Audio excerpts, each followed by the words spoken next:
يؤتي الحكمة من يشاء আসসালামু আলাইকুম রহমতুল্লাহ নাহমাদুহু ওয়া নুসাল্লি আলা রাসূলিহিল কারীম।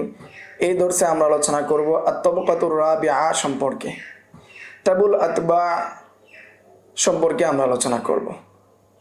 ইবনে হিব্বান বুস্তি ওনার ওফাত 354 হিজরিতে, তিনি তার কিতাব আস-সিকাতের 1 নম্বর খণ্ডের 8 নম্বর পৃষ্ঠায় বলেন, তার নিজ সনদে বুরাইদা আল আসলামী রাদিয়াল্লাহু তাআলা আনহু থেকে বর্ণনা করেন, তিনি বলেন, সামিআতু রাসূলুল্লাহ সাল্লাল্লাহু আলাইহি ওয়াসাল্লাম ইয়াকুল খায়রু হাযিহিল উম্মতি আল কারনুল লাযী বু'ইসতু ফীহিম সুম্মা আল্লাযীনা ইয়ালুনাহুম সুম্মা আল্লাযীনা ইয়ালুনাহুম সুম্মা আল্লাযীনা ইয়ালুনাহুম সুম্মা ইয়াকুনু আকওয়ামুন তাসবিকু শাহাদাতুহুম আইমানাহুম ওয়া আইমানুহুম শাহাদাতুহুম। বুরাইদা আসলামী রাদিয়াল্লাহু তাআলা আনহু বর্ণনা করেন, রাসূল সাল্লাল্লাহু আলাইহি ওয়াসাল্লাম বলেছেন যে সর্বোত্তম জাতি হলো ওই শতাব্দীর উম্মত বা ওই শতাব্দীর জাতি যে শতাব্দীতে আমি প্রেরিত হয়েছি, এরপর যারা আসবে, এরপর যারা আসবে, এরপর যারা আসবে, এভাবে 4 যুগের কথা বলা হয়েছে। এরপর এমন এক যুগ আসবে যাদের সাক্ষ্য কসমের অগ্রগামী হবে এবং তাদের কসম সাক্ষীর অগ্রগামী হবে, অর্থাৎ সাক্ষ্য এর অগ্রগামী হবে।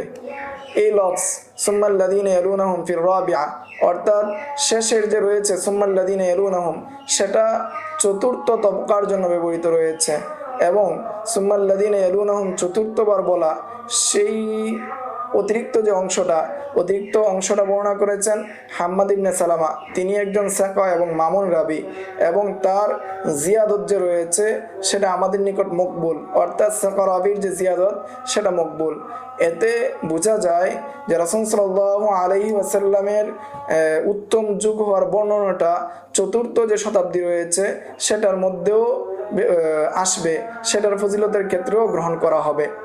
ইবনে হিব্বান রাহিমাহুল্লাহ তার আস-সিকাত কিতাবের শেষে উল্লেখ করেন যে আমি তাদেরকে, অর্থাৎ তাবউল আতবাদেরকে আমি উল্লেখ করেছি, যে আল্লাহ তাআলার তৌফিকে আমি তাদেরকে উল্লেখ করেছি এবং এই উল্লেখ করার প্রশংসাটা, এই উল্লেখ করার কৃতিত্ব আল্লাহ তাআলার জন্যই, এবং তাদেরকে আমি উল্লেখ করেছি পূর্বের যে 3 তবকা রয়েছে, সেই পূর্বের যে 3 তবকার রাবিরা রয়েছে তাদের মতোই আমি তাবুল আতবাকে, অর্থাৎ চতুর্থ তবকার রাবিদেরকে উল্লেখ করেছি।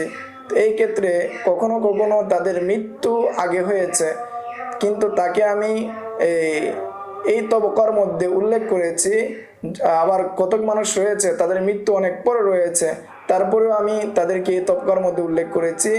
এরকম অনেক এমন মানুষ রয়েছে যাদের মধ্যে 100 বছরের মৃত্যুর ব্যবধান রয়েছে, তারপরেও তারা একই তবকায়, এটার উপর ভিত্তি করে যে তারা সাক্ষাতের যে বিষয়টা রয়েছে, অর্থাৎ আতবাউত তাবিঈন যারা রয়েছেন তাদের সাথে যে সাক্ষাতের বিষয় রয়েছে, তাদের সাক্ষাৎটা এক হওয়ার কারণে, লেখাটা এক হওয়ার কারণে, তাদের বয়সের ব্যবধান থাকা সত্ত্বেও তাদেরকে আমি একই স্তরে উল্লেখ করেছি।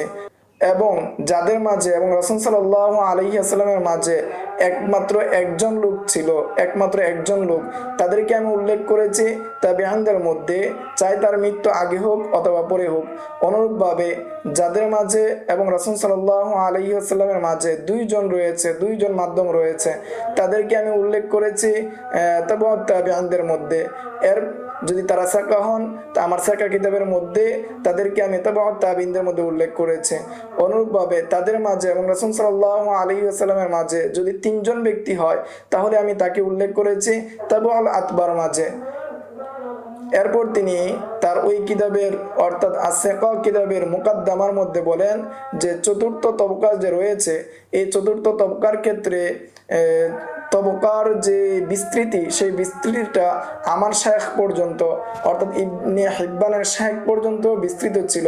ফলে তিনি তাদেরকে তিনি চতুর্থ তবকার মধ্যে উল্লেখ করেছেন এবং যে সমস্ত রাবিরা আতবাউত তাবিঈনদেরকে দেখেছেন এবং তাদের থেকে হাদিস গ্রহণ করেছেন, তাদেরকে তিনি চতুর্থ তবকায় উল্লেখ করেছেন।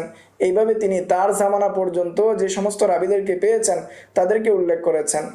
মুসান্নিফ রাহিমাহুল্লাহ, অর্থাৎ ইবনে হিব্বান রাহিমাহুল্লাহ তার আস-সিকাত কিতাবের 9 নম্বর খণ্ডের 296 নম্বর পৃষ্ঠার হাশিয়ার মধ্যে বলেন যে এমন অনেক রাবিরা রয়ে গিয়েছেন যাদেরকে আমি উল্লেখ করিনি, এই জন্য যে তাদের লেখা যে রয়েছে, লেখার মাধ্যমে তারা তাবউল আতবা এর সাথে হয় না, এর সাথে সামঞ্জস্যশীল হয় না বিদায়, বা তারা আতবা ও তাবেঈনদের সাথে তাদের সাক্ষাৎ না থাকার কারণে আমি তাদেরকে উল্লেখ করিনি, যদিও তাদের মৃত্যু পরে হয়েছে, এবং আমি তাদেরকে ছেড়ে দিয়েছি পরবর্তীতে যারা কিতাব লিখতে আসবেন যাতে করে তারা তাদেরকে অন্তর্ভুক্ত করেন। অর্থাৎ পঞ্চম যে তবকা থাকবে, পঞ্চম তবকার জন্য যে সমস্ত উলামায়ে কেরামগণ আসবেন তারা তাদেরকে সেই তবকার মধ্যে তাদেরকে উল্লেখ করবেন, তাদের জন্য আমি তাদেরকে রেখে দিয়েছি। যে সমস্ত রাবীদেরকে তিনি উল্লেখ করতে ছেড়ে দিয়েছেন তাদের মধ্যে হলেন ইবনে হিব্বান, নিজেই তাদের অন্তর্ভুক্ত।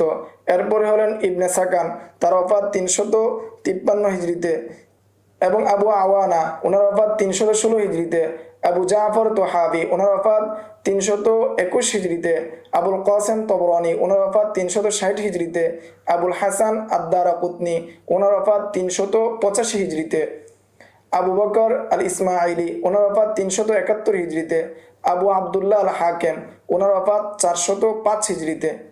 যে এই সমস্ত ব্যক্তিগণ পঞ্চম তবকার হওয়ার কথা ছিল, তারা পঞ্চম স্তরে হওয়ার কথা ছিল, কিন্তু এই সমস্ত ব্যক্তিদেরকে তিনি উল্লেখ করেন নাই, যেহেতু তিনি তাদের সময়কাল পান নাই, এবং তাদেরকে উল্লেখ করার জন্য পরবর্তীতে যারা এই তবকা নিয়ে কাজ করবেন বা সাকার আবিদেরকে নিয়ে কাজ করবেন তাদের জন্য তিনি ছেড়ে দিয়েছেন।